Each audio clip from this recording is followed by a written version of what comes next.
এই যে পহেলা বৈশাখ মাত্র ৩৫ বছর আগে এটা চালু হয়েছে ঢাকা ইউনিভার্সিটিতে। এই মাত্র ৩ যুগ আগে চালু হওয়া জিনিসটা কিভাবে হাজার বছরের ঐতিহ্য হলো। আরে ভাই, বাংলা সনের বয়সই তো হাজার বছর হয় নাই।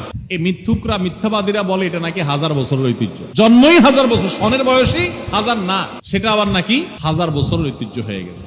পহেলা বৈশাখ আমরা আমাদের শৈশবেও পহেলা বৈশাখের এই রূপ কেউ দেখি নাই। আমাদের চাইতে বয়সে যারা বড় মুরব্বীরা আছেন তারা তো আরো দেখেন নাই, কারণ শুরুই হয়েছে ৩৫ বছর আগে। কিশোরগঞ্জে মিঠামইন থেকে অষ্টগ্রাম পর্যন্ত ১৪ কিলোমিটার হাওড়ের রাস্তা রঙিন করা হয়েছে পয়লা বৈশাখ উপলক্ষে, গিনেস বুকে ওয়ার্ল্ড রেকর্ড হিসাবে স্থান পাওয়ার জন্য। ১৪ কিলোমিটারে সম্ভবত ৯,০০০ লিটার রং সেখানে ব্যবহার করা হয়েছে। রং ব্যবহার করা হয়েছে মানে কি? কেমিক্যাল না সব। আর আপনারা হাওড়ের যে রাস্তাটাতে রং করা হয়েছে আপনারা দেখেছেন, এই রাস্তাটা বাংলাদেশের খুব সুন্দর রাস্তাগুলোর একটা, মানে দৃশ্যটা সুন্দর, দুই ধারে পানি, অথই মাঝখানে রাস্তাটা দেখতে চমৎকার লাগে।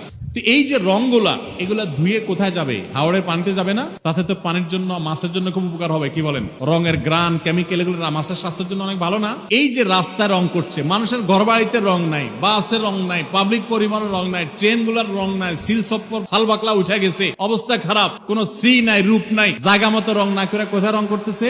রাস্তায়। তাও আবার হাওড়ের মধ্যখানে রং করতেছে, যে জীববৈচিত্র্য ধ্বংস হয়ে যাবে। এরাই নাকি আবার কলা বিজ্ঞানী। আজকে সারা দেশে পহেলা বৈশাখ পালিত হয়েছে। এই পহেলা বৈশাখকে কেন্দ্র করে মঙ্গল শোভাযাত্রা, হোলি খেলা, পান্তা ইলিশ নিয়ে মুসলমানদের নামধারী অনেকে মেতে উঠেছে, যা অত্যন্ত দুঃখজনক। এই পরিস্থিতি ধর্মপ্রাণ মুসলমানদের কি করণীয় হতে পারে আপনার সুযোগের মতামত আশা করি। ভাই, এই বিষয়গুলো বারবার বলা হয়েছে, তারপর যদি প্রশ্ন করেছেন খুব সংক্ষেপে একটু বলার চেষ্টা করি। দেখুন, আমরা বাংলাদেশের মানুষ, বিশেষ করে মুসলমানরা অত্যন্ত শান্তিপ্রিয়। এখানে হিন্দু মুসলমান সব ধর্মের মানুষ মিলে মিশে শান্তিপূর্ণভাবে বসবাস করে। আমি প্রায় সময় বলার চেষ্টা করি, আমাদের পার্শ্ববর্তী দেশ ভারতে, আমাদের আশপাশের বিভিন্ন দেশে বিভিন্ন সময় ধর্মীয় দাঙ্গা আমরা শুনি। প্রায় সময় বাংলাদেশের ইতিহাসে উল্লেখযোগ্য সেরকম অধিকাংশ দেশের মতো একটা দাঙ্গাও কখনো হয় নাই।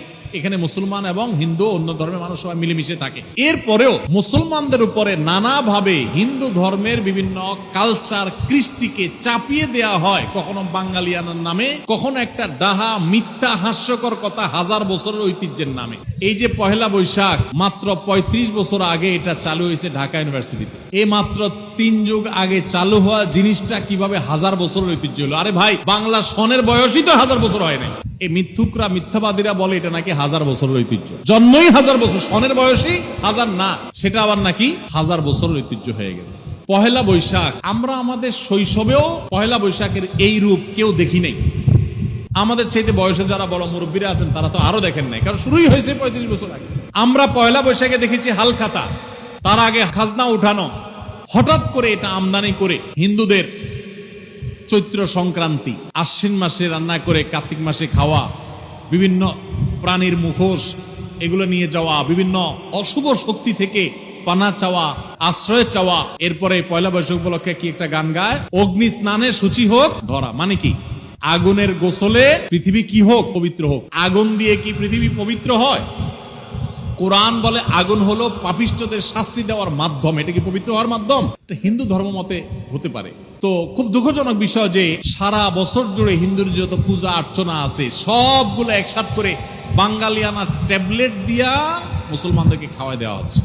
বাংলা নববর্ষ বা বাংলা সন, এই বাংলা সনের প্রবর্তক কে ছিলেন? সম্রাট আকবর। সম্রাট আকবরের আমলে বাংলা সনটা যে হয়েছে এটা হিজরি সনের সাথে মিল করে হয়েছে। হিজরি সনটা হলো লোনার চান্দ্রবর্ষ, আর বাংলা সনটাকে শুধুমাত্র ওই সনটাকেই আপনার সৌরবর্ষে পরিণত করা হয়েছে, এটাতে রূপান্তর, কনভার্ট করা হয়েছে, জাস্ট এটাই। তাহলে বাংলা সনের সাথে হিজরি সনের একটা নিগুড় সম্পর্ক আছে। সম্পর্ক কি? ওইটারই একটা রূপ মাত্র এটা। সেই সনটাতে, সেই সনটার প্রথম দিনটাতে মুসলমানদেরকে যত সব শিরকি কর্মকাণ্ড করে তারপরে মুসলমানদেরকে সেই দিন বরণ করতে আমাদেরকে নির্দেশ দেওয়া হচ্ছে। খুবই দুঃখজনক, খুবই আপত্তি। মঙ্গল শোভাযাত্রা করা হয় কেন? অনেকে আছেন এগুলো বললে বলে ভাই এগুলা কোনো প্রার্থনা না, কিছু না, আপনারা অযথা ঝামেলা করেন। আপনি নিজে মঙ্গল শোভাযাত্রা কি ও কেন লিখে সার্চ দেন। আমি কালকেও সার্চ দিয়েছি, উইকিপিডিয়াতে তথ্য পাবেন কেন মঙ্গল শোভাযাত্রা হয়, এবং এটা নিয়ে বিভিন্ন পাবলিক বিশ্ববিদ্যালয়ের বিভিন্ন চারুকলা সহ বিভিন্ন ডিপার্টমেন্টের গুরুত্বপূর্ণ দায়িত্বশীল প্রফেসরগণ, শিক্ষকগণদের বক্তব্য বাংলানিউজ24.com সহ বিভিন্ন অনলাইন নিউজ পোর্টালে এখনো আছে, অনলাইনে আপনি পাবেন, সার্চ করেন দেখেন। সেখানে তারা তাদের